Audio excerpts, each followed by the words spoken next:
Hello दोस्तों, आप लोग कैसे हैं। नीट 2022 हो चुका है और फिज़िक्स का ये कोड R4 है मेरे पास। हम 2-4 क्वेश्चन करते हुए ऐसे करके इस सीरीज़ को कंप्लीट करने वाले हैं। आई होप कि आप सभी का पेपर अच्छा गया होगा। फिज़िक्स का पेपर ओवरऑल मॉडरेट था। कुछ क्वेश्चन तो बहुत ही आसान क्वेश्चन थे, कुछ 1-2 ट्रिकी थे जो कि रहने भी चाहिए। तो चलिए पहला क्वेश्चन से शुरू करते हैं। जैसा कि आप यहाँ देख रहे होंगे, ये क्वेश्चन कहीं ना कहीं बोनस होना चाहिए था। क्यों? चलिए पढ़ते हैं क्या है क्वेश्चन। कि when two monochromatic light of frequency nu and nu by 2 are incident on a photo electric metal, their stopping potential becomes V S by 2 और V S, stopping potential by 2 and V S respectively, the threshold frequency of the metal is. Actually ये question कहीं ना कहीं गलत पूछा गया है।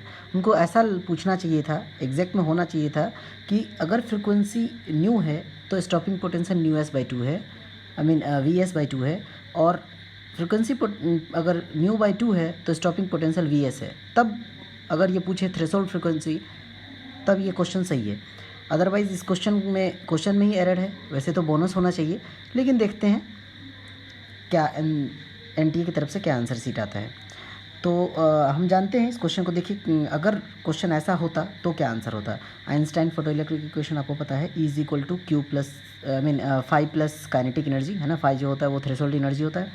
तो हम ये भी लिख सकते हैं energy incident on any metal, है ना। अगर कोई एक मेटल सरफेस है, इस पर अगर कोई energy e is equal to h into nu या एच एफ, है ना। अगर इंसिडेंट होता है तो कुछ एनर्जी के कुछ पार्ट तो इसके थ्रेशोल्ड के फॉर्म में यूज़ हो जाते हैं, और बचे हुए एनर्जी से यहाँ के जो फोटो इलेक्ट्रॉन्स होते हैं वो काइनेटिक एनर्जी से बाहर निकलते हैं। यहाँ तक आप लोग को पता है, बराबर है। तो अब यहाँ देखिए, यहाँ से अपने पास फार्मूला आया कि एच न्यू जो इंसिडेंट एनर्जी है is equal to threshold energy plus e into stopping potential. E electron का चार्ज होता है in the terms of kinetic energy in the terms of stopping potential. तो अगर क्वेश्चन में है कि फ्रिक्वेंसी न्यू 1 है तो स्टॉपिंग पोटेंशियल है वी एस बाई 2। अगर तो उस केस में एनर्जी क्या हो जाएगा इस इक्वेशन से, h nu is equal to 5 plus e V S by 2।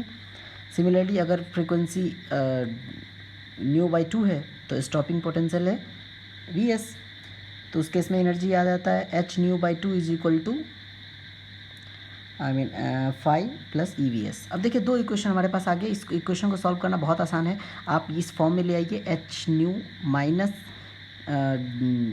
ये जो है आपको 5 इज इक्वल टू जो आपको E into potential, I mean stopping potential. Clear है?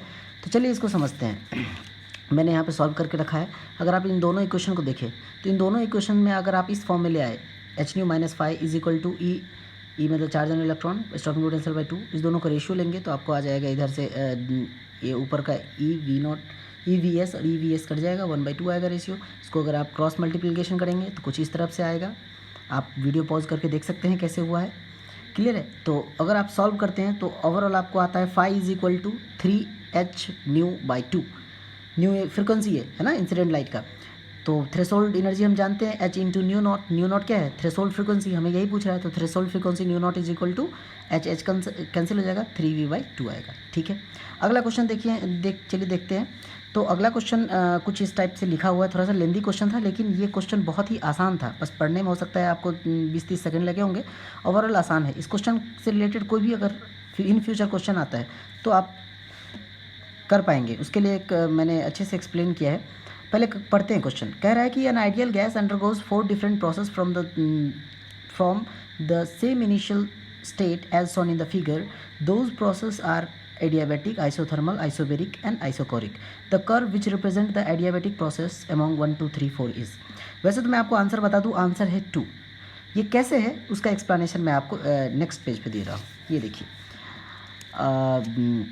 अगर आप देखें तो अगर कोई भी प्रेशर और वॉल्यूम का ग्राफ पूछे किसी भी प्रोसेस के लिए, तो और इस टाइप का अगर ग्राफ दिया रहे, जैसे मैंने नेमिंग कर दिया ग्राफ नंबर 1, 2, 3, 4, 5, 6, ऐसे मैंने मैक्सिमम 6 ग्राफ आपसे पूछा जा सकता है कि कौन सा प्रोसेस का कौन सा ग्राफ है। तो उसके लिए मैंने लिख दिया है, याद रखिएगा, ऐसे ग्राफ जो pressure axis, I mean Y axis या फिर प्रेशर के परपेंडिकुलर हो, वो जो ग्राफ होता है वो होता है आइसोकोरिक प्रोसेस। आइसोकोरिक प्रोसेस मतलब क्या होता है?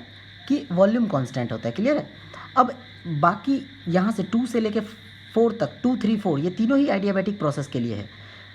5 है किसके लिए, यहाँ लिखा हुआ है 5 है आइसोथर्मल प्रोसेस जहाँ पे टेम्परेचर कांस्टेंट होता है, और 6 है आइसोबेरिक प्रोसेस जहाँ पे प्रेशर कांस्टेंट होता है। क्लियर है।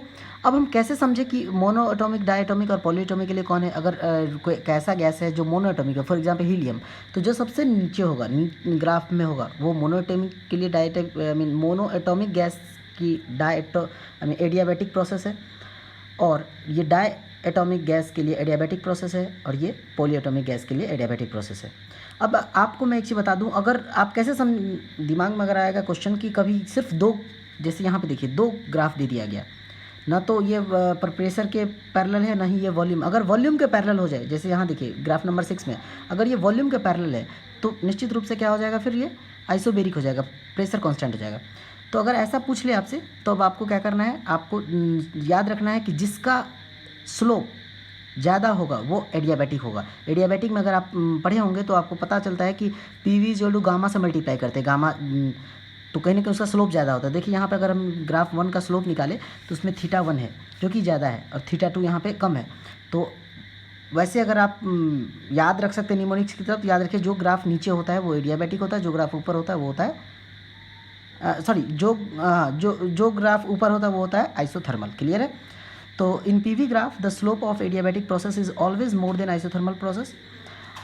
तो क्लियर हो गया। तो उसका आंसर क्या था, उसका जो आंसर है आपके पास, अपने पास इसका आंसर हो जाएगा 2, क्योंकि देखिए 2 और 3 में अगर कन्फ्यूजन होता तो 3 हमेशा आइसोथर्मल होगा क्योंकि इसका स्लोप जो है कम है और 2 का स्लोप ज़्यादा है ना। अगर आप यहाँ से अगर आप स्लोप निकालेंगे, अगर आप स्लोप निकालने की कोशिश करें तो ये एंगल ज़्यादा आएगा इस कंपेयर में, इसकी ये एंगल कम आएगी। क्लियर है। जिसका स्लोप ज़्यादा तो इसका आंसर क्या हो जाएगा, ये सी, मतलब second option, second graph. Okay. अब एक बहुत ही आसान सा देखिए कि the displacement time graph of 2 moving particle. ये क्वेश्चन मुझे लगता है कि अगर 18 लाख बच्चे बैठे होंगे उसमें से नहीं कुछ तो भी 17.5 लाख बच्चों का सही होगा, जो भी काइनेमेटिक्स जरा सा भी जानता होगा। तो बहुत ही आसान क्वेश्चन है। डिस्प्लेसमेंट टाइम ग्राफ दिया हुआ है, दो पार्टिकल है, दोनों का स्लोप कांस्टेंट है, एक का 30 डिग्री एक 45 डिग्री है। हम जानते हैं velocity is equal to slope of displacement time graph या फिर dv/dt। स्लोप क्या होता है, tan थीटा होता है। तो tan 30 डिग्री अपन tan 45 डिग्री, tan 45 1 होता है, tan 30 की वैल्यू 1:√3। इसका आंसर आ जाएगा 1:√3। ठीक है। मिलते हैं अगले क्वेश्चन अगले लेक्चर में। अगर आपको अच्छा लगा तो लाइक कीजिए। Thank you very much.